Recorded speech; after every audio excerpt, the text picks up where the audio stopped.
With the presidential inauguration just days away, there's a new concern, and that's the weather. That's right. Frigid temperatures are expected to plunge in the nation's capital. Freezing. Yeah, we're going to be in a deep freeze Monday. This says Donald Trump is sworn in as the 47th president of the United States. People need to layer up. They sure do. Fox 5's Tom Fitzgerald is at the Capitol tonight. So, Fitz, how is this impacting the inauguration planning as of now?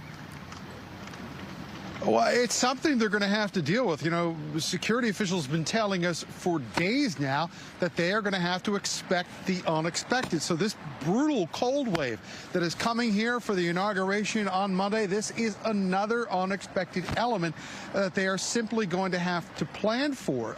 You remember 40 years ago, if you think back, the second inauguration of Ronald Reagan, it had to be moved inside the Capitol Rotunda, and the parade was just outright canceled because daytime temperatures hit 7 degrees with the wind chill. It was negative 25.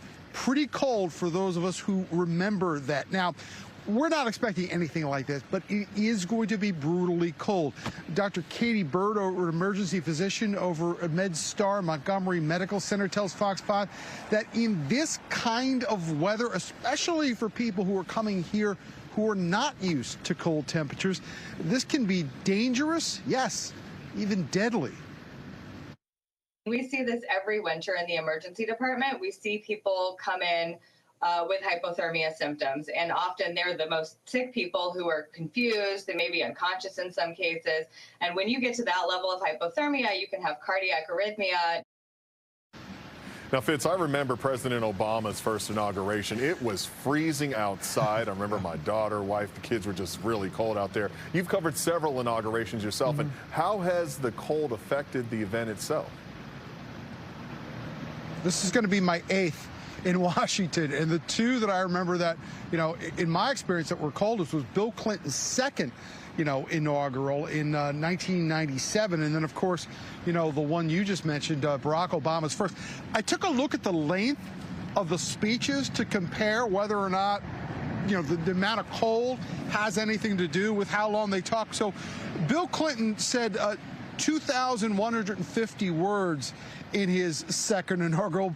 Barack Obama in his first, right behind him at 2,400 words. So it doesn't really seem, Shamari, like, you know, the cold really limits the amount of how long these inaugural speeches are going to be. But, you know, make no mistake, for the people that are going to be out here on the Mall, coming up a little bit later on in the shows, you're going to hear not only from the mayor, but from fire officials, some security experts as well.